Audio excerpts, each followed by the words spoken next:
warning, this is going to be a very long video. Okay, so I'm actually surprised that so many of you guys actually wanted to see the entire sharpening video from last week's tomato cut test. And for those who are not aware of what I'm talking about, last week I posted a video of me doing a cut test that has been kind of touted as like the standard when it comes to knife sharpening tests. So this video is not a tutorial, it is not a sharpening how-to anything. This was strictly me testing my knives on some whetstones and seeing if they can pass this one weird strange cut test that all the knife forum people want to do, and all these knife advertisements want to show you how sharp their knives are. You know, can you make paper thin slices or wafer thin slices on a tomato? Can you drop a tomato on your knife from a counter height with a knife being on the floor and cut the tomato in half?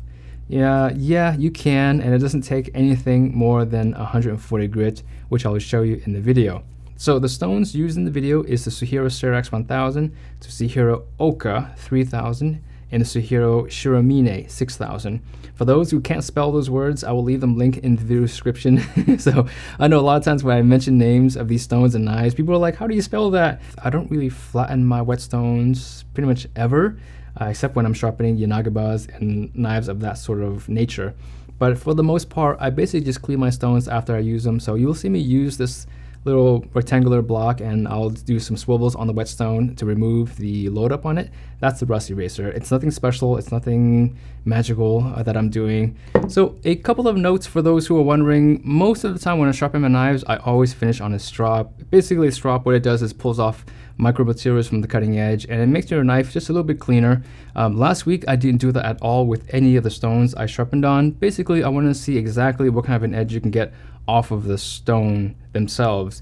I didn't want people saying that, you know what, your knives are only sharp because you stropped after the whetstones, and so I left the stropping out of it. The only reason why I actually brought the strop out was because I was going to sharpen on the Atomo 140, and I figured the Atomo 140, being that it's only 140 grit, it probably wouldn't be very sharp, or at least may not be sharp enough for the tomato cut test. So I brought it out as a kind of a handicap for that stone.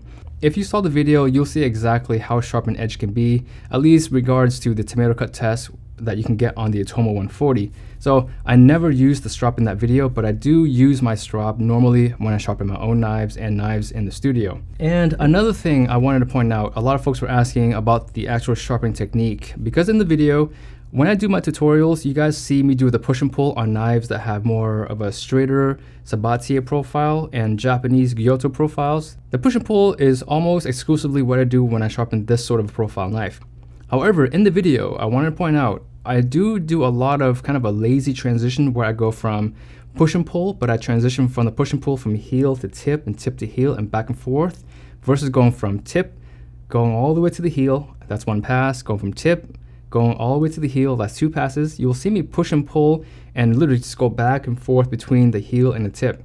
The reason I can do that is because this knife here, even though it has a relatively straight profile, it doesn't have any flat spots. So, and also this was more of a video I wasn't planning on posting, at least the sharpening portion of it, because it was more of just a private video. I was also testing the overhead cam in my studio, and so that's why this video isn't as, or the overhead isn't as refined as it could be.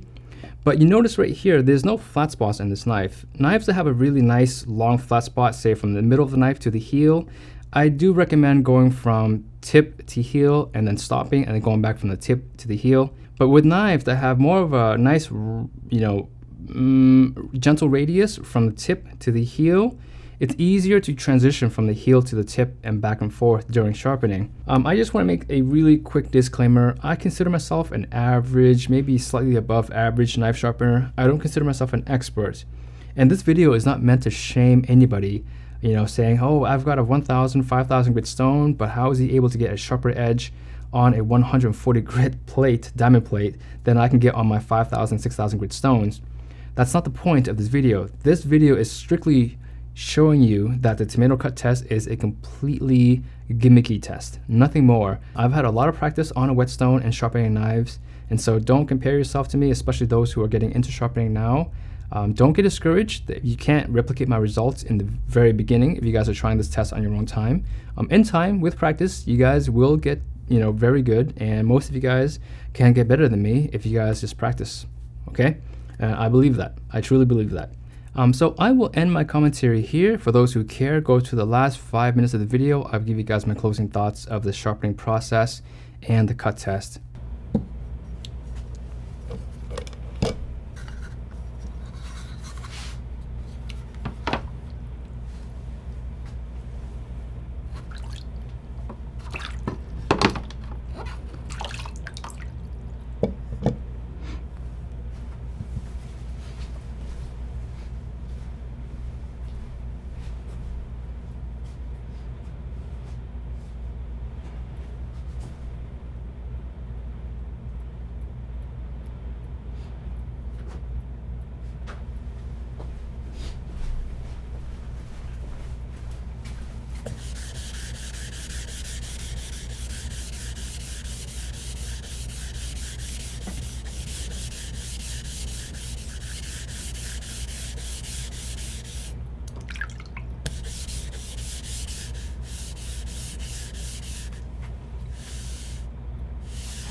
Okay.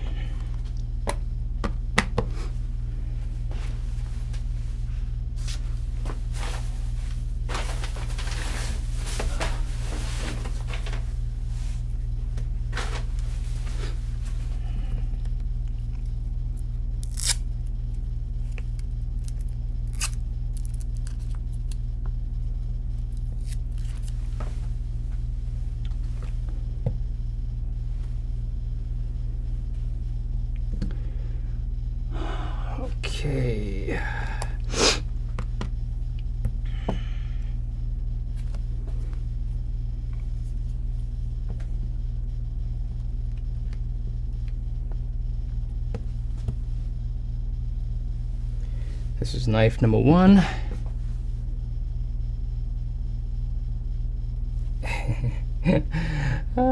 Maybe I should cut this a little bit. Let's see here. Oh, look at that, without even cutting a base.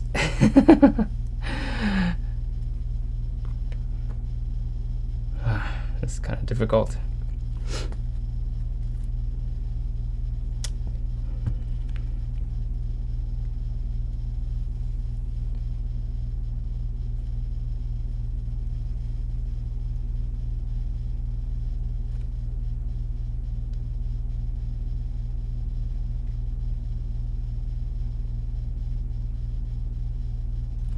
Okay.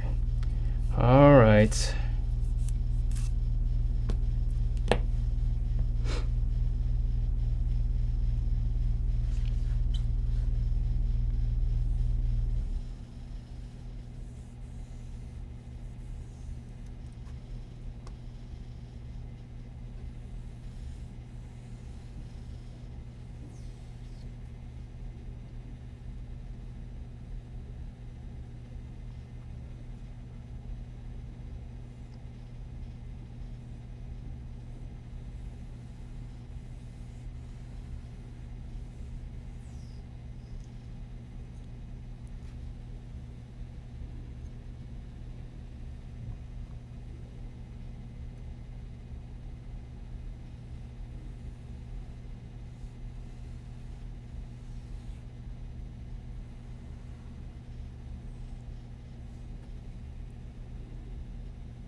That's fairly thin. Knife number 1 passes. Let's do knife number 2.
Knife number 3 passes. Oh, number 2 passes. Knife number 3.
Slice number 3.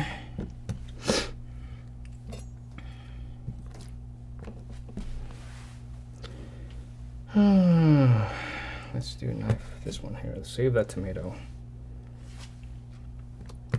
Okay, let's see here. Knife number 4.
Now that was all live, no edits, no cuts. This knife is sharpened on the 1000 Cyrax. This knife right here is a 3000 Oka. This is the 8000 or 6000? I forgot. I think it's the 6000. 6000 Suihiro, and then this is the 140 Atoma. And this knife here, you can see it cuts pretty just as well in terms of the tomato cut as these are the knives here. And I did the drop tomato cut test with the 140 Atoma, and you can see how many pieces I've got here. Here we go, just dropping this is about a foot off of the table, and the knife is still cutting it just as easy. So there goes your impressive tomato cut test. As you can see, all these knives passed this test with flying colors. I left all of the tomato juice on the silicone mat, and when silicone mats get wet, they get very slippery. And I didn't wipe any of it down. I didn't cut the tomato in half to give it as wide a space as possible. I made these cut tests as challenging as I could for myself.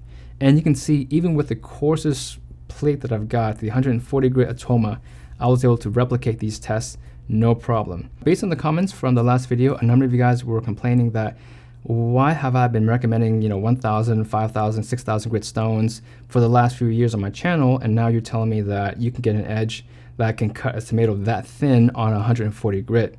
That was not the point of the test. The point of this test was to show you that the tomato cut test is complete BS, if you want to call it that. I want to show you that getting the coarsest whetstone I've got here in the studio, 140 grit diamond plate to be more exact, I can replicate the same results that all of these other knife forum trolls and all these advertising videos of knives on YouTube, Instagram and on Facebook, showing you that they've got amazingly sharp knives. If you bought their knives or if you bought these specialty stones, your technique has everything to do with it. But more importantly, the tomato cut test is not a test that you should base your knife purchase around. It is simply a test that anyone can do. So don't be intimidated next time when you see a knife forum troll talk about how sharp his knives are and how amazing thin he can get his tomatoes to be cut by using his new favorite whetstone. Just show him this video, and that'll kind of quiet him down for a little bit. But just be careful about sharing my videos on Reddit or any sort of knife forum sites, because I'm not liked on these sites. Apparently there are like hundreds of anti-perfection, anti-Ricky threads on Reddit and on these knife forums. So just so you guys are aware, in case you guys want to share this video. If you guys have any thoughts of other challenges I can do with this sort of a test regarding a tomato and a whetstone, let me know in the comments. Maybe I will, pick maybe 4 or 5 of your comments and make a challenge video and combine all the challenges into one video and see if I can actually meet your challenge or, surpass what you guys are expecting. So thank you guys for being here. And if you guys have any questions about knife sharpening in general, leave them in the comments and I will catch you guys in the next video.